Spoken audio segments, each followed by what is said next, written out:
Barak Call, Shalom, Planet Earth. Welcome back to TRU-TALK. And let's talk about it. Stephen A. Smith came out and said that Shannon Sharpe was leaving undisputed. Now, this is not so much about Stephen A. Smith or Shannon Sharpe. This is more about the Hebrew man in America, the Negro man in America, the so-called black man, the so-called African American man. You know, all these bywords they gave us. But we're gonna talk about what does it mean to be on. And is any of the Negroes that got a platform that's successful in this USA or in this world, is it without strings attached? Or is they got some type of loyalty to the system and to the people that put them on? And when it comes to speaking truth to power and having people that look like us being on a public platform like Undisputed and speaking the way that we do and speaking truth to power, is that really acceptable? And where, as we see what happened to Shannon Sharpe, that he's no longer going to be on Undisputed. Now they can, you know, twist it and say, you know, him and Skip ain't get along or what it may be. But before we get all into that, we're just going to examine this. And I want to take y'all to a higher level. And I want y'all to think with common sense. And, you know, when somebody paint a picture, wherever they paint, you're going to see. Because they paint in the picture and they can paint it any way they want it. But I just want us to have a bird's eye view to look at the big picture. And I'm going to let Stephen A. speak, and then I'm going to come back and by the grace of the Most High, give you my wisdom and opinion. Regardless of what opinions I'm about to give, that y'all don't make the mistake of assuming that I'm going to speak against my man Skip Bayless. That is not going to happen.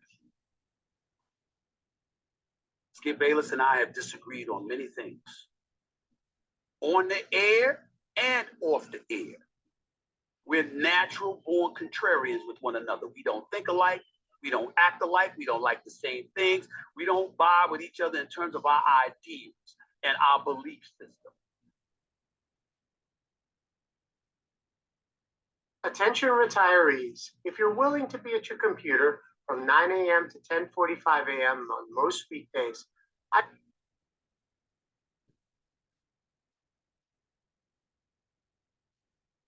Remember when I told you that I was the star of the #1 sports morning show for the last 11 and a half years? The first 4 years of that was with Skip Bayless.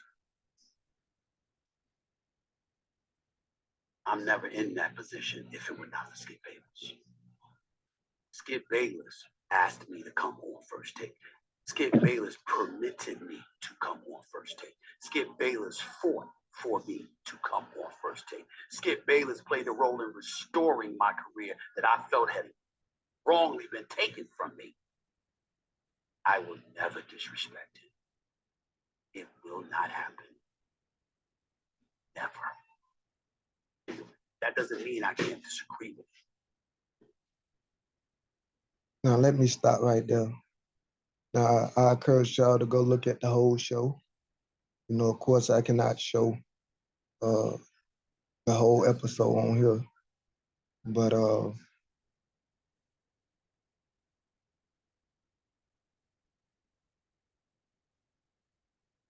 let's just digest what he said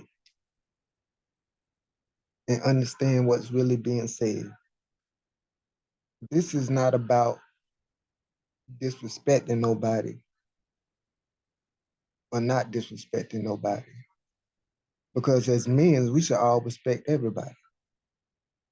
You know, as men, we demand respect and we should give respect. And I'm trying to follow Stephen A, but he losing me because he says all this what Skip Bayless done for him. So that's why he's not going to disrespect Skip Bayless.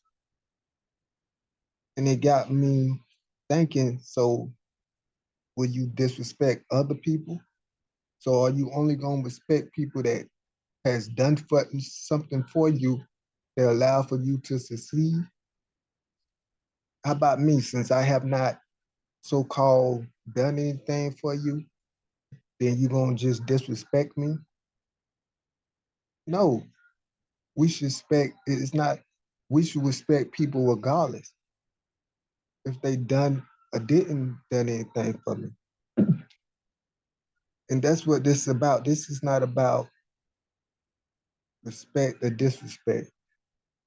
What Stephen A is basically saying is, I'm not going to go against Skip Bayless because Skip Bayless put me in the position that I'm in. So I'm loyal to Skip Bayless. And no matter what he do, I'm not going to go against him because if it wasn't for him, I wouldn't be in this predicament. That's basically what he's saying.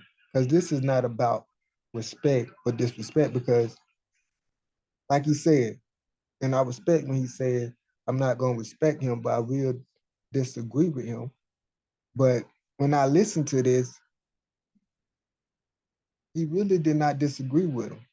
He did not call Skip Bayless out for the wrongdoing he done, as he don't do.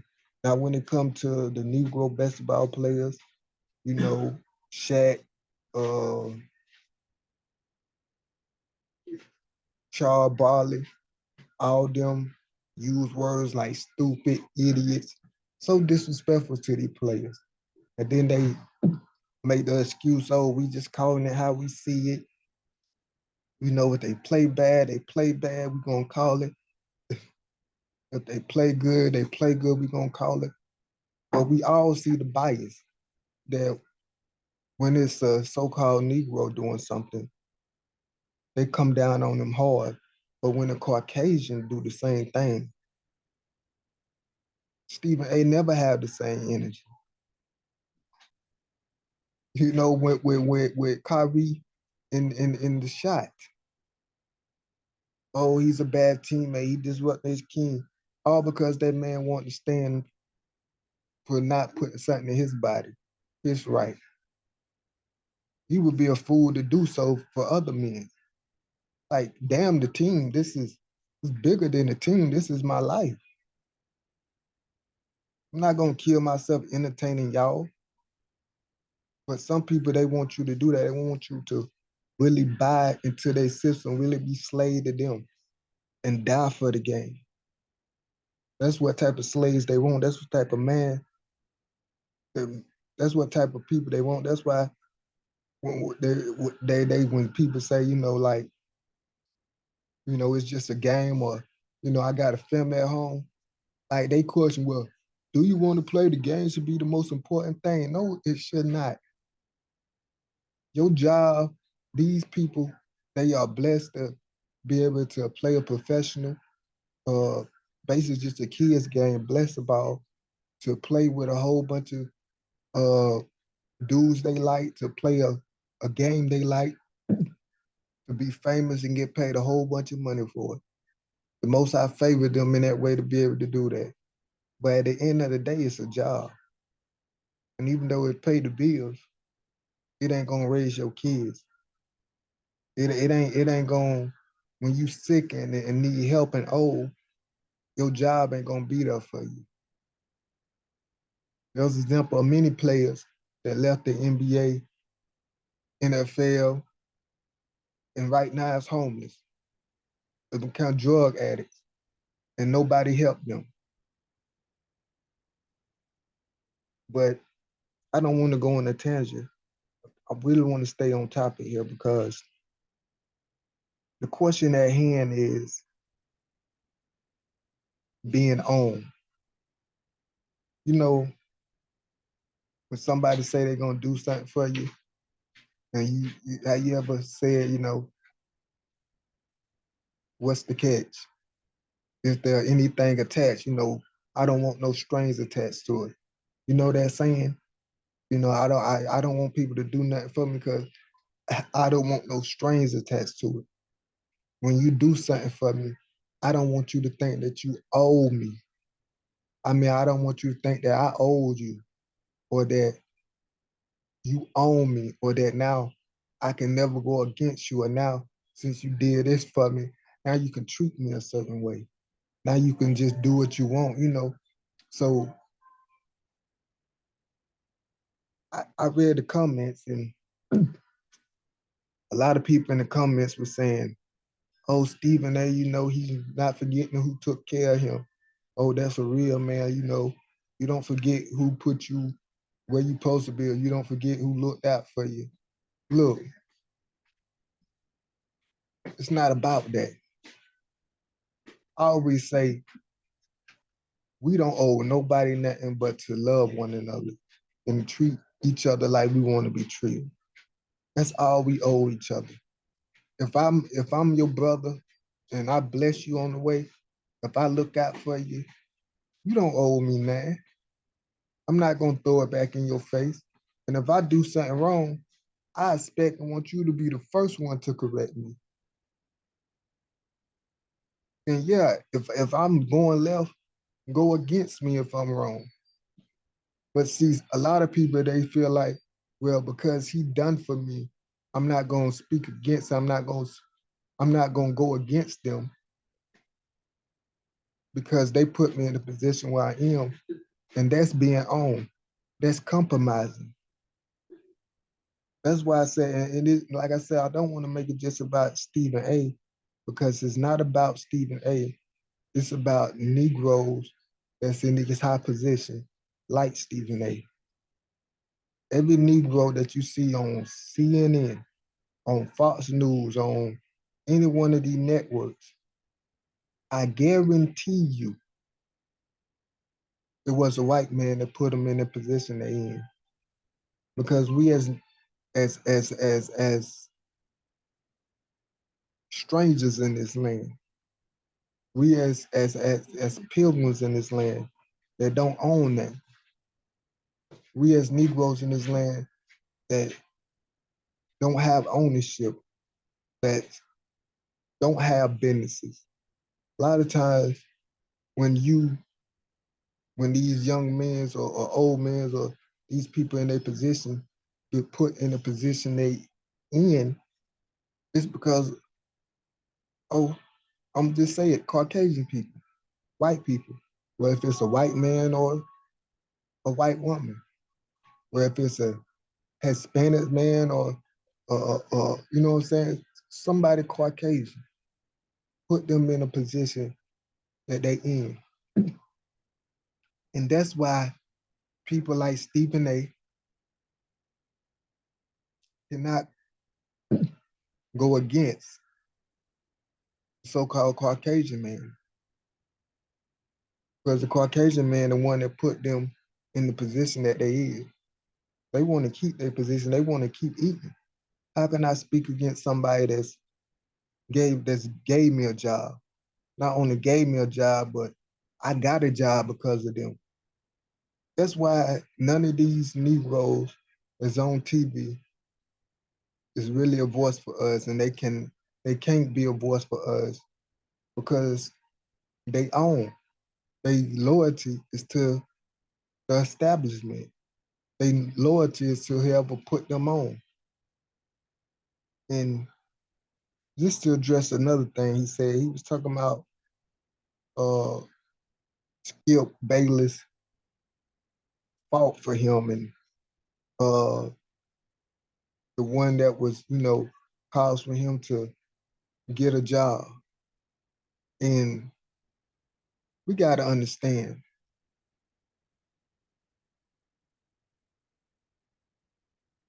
how can I put this?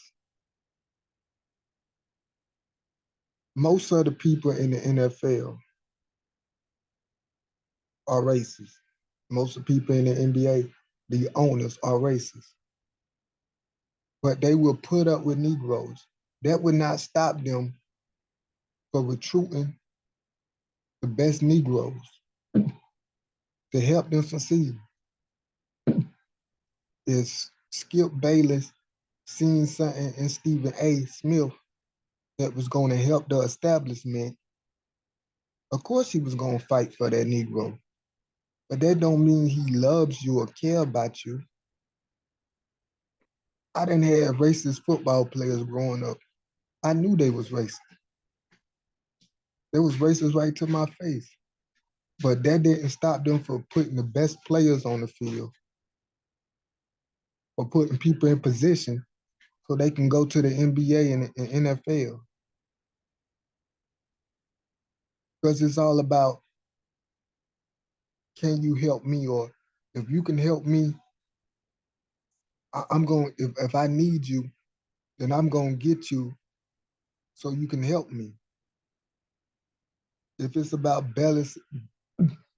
making better the establishment, if I know this Negro got talent and he can better the establishment, of course I'm going to fight for him. That don't mean I'm not racist or, or I like him or love him. Like I said, there's many racist football players. I mean, coaches. And boy, look, it don't work like that. But this all family, this is just an example of why Stephen A. and people like him don't speak up and say what really need to be said when it need to be said. Because they loyal to the system. They loyal to the same people that are against us.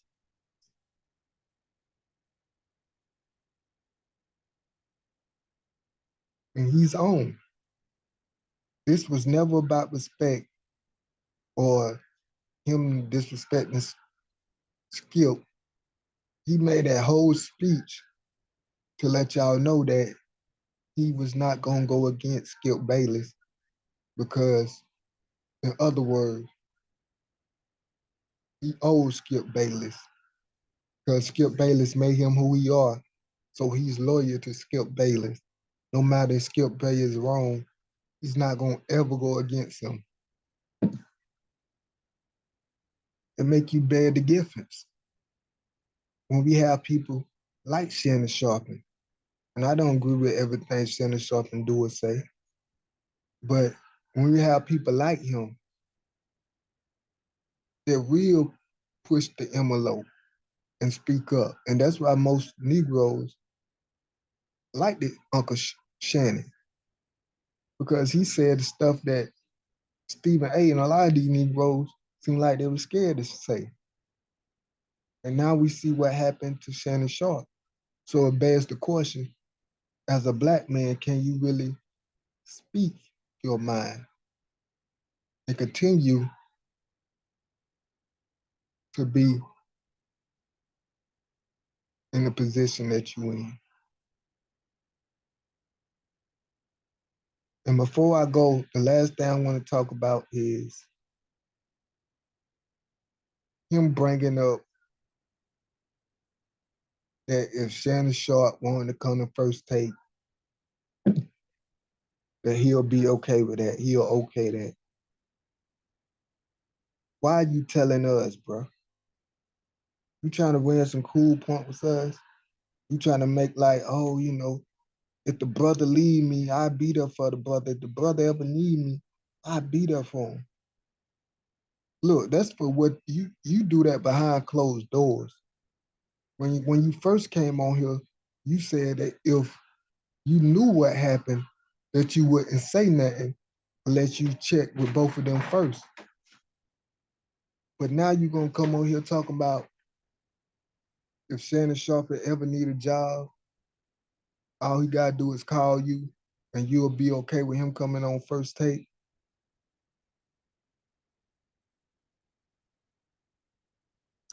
That's something you could say behind, that's something you talk to that man behind closed doors.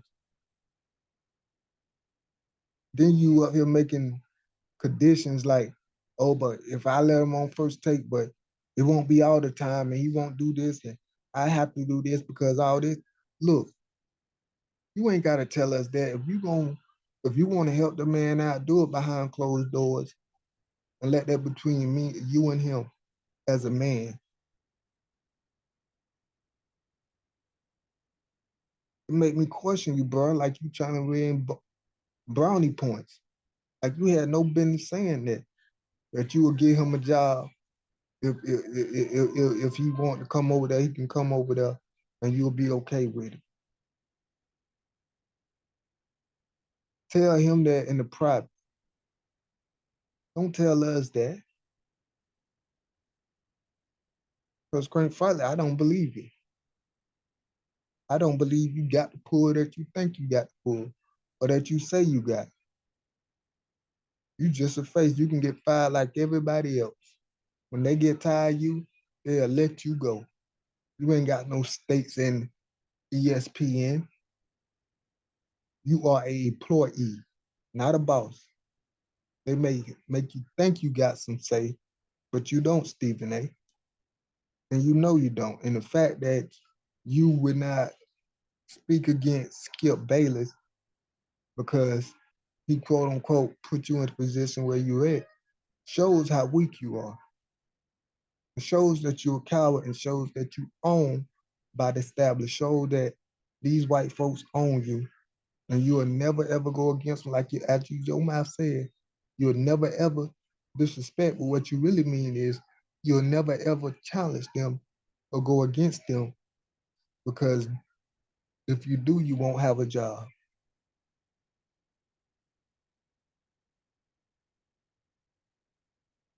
But this is just part one. I got one more part I want to talk about. When Stephen A went on the Mon Green show, I want to speak about that. This part one, part two coming shortly. Shalom.